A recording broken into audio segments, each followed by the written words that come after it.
Ada beberapa sikap Rasulullah yang perlu kita tiru, kawan. Arti perlu di sini adalah sangat penting untuk kita tiru.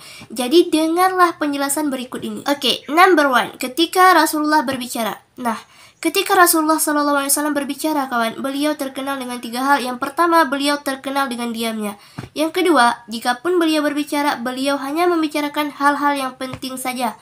Dan yang ketiga, beliau berbicara sangat-sangat jelas. Nah, jadi diharapkan bagi orang yang ngomongnya kurang jelas dari gigi, tolong ubah kebiasaan buruk tersebut, karena itu bukanlah kebiasaan baik, kawan. Kecuali nih, kalian tidak bisa lagi mengubah kebiasaan tersebut. Memang sudah dari sejak lahir mungkin, ya gak apa-apa. Tapi bagi yang bisa mengubah, tolong ubah, oke? Number 2, ketika Rasulullah diajak berbicara. Nah, kawan, di saat Rasulullah diajak berbicara, beliau bukan hanya menolehkan kepalanya saja kepada arah lawan, tetapi beliau juga mengarahkan seluruh tubuhnya ke arah lawan. Dan itu sebagai pertanda bahwa Rasulullah sedang mendengarkan dengan penuh perhatian, dan itu patut kita contohin. Jadi jangan pernah kita misalkan ada orang nih sedang berbicara dengan kita gak menoleh ke arahnya, malah sibuk dengan handphone kayak misalkan kayak gini. Apa? Terus? Jadi?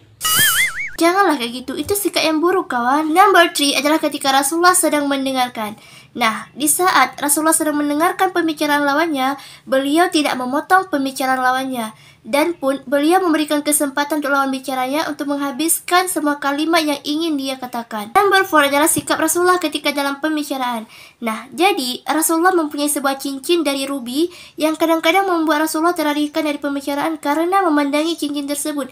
Dan akhirnya Rasulullah melepaskan cincin tersebut dan menyimpannya agar tetap fokus dalam pembicaraan. Hal ini patut kita contohkan dalam keseharian kita, kawan. Number 5 adalah ketika Rasulullah menikmati jamuan.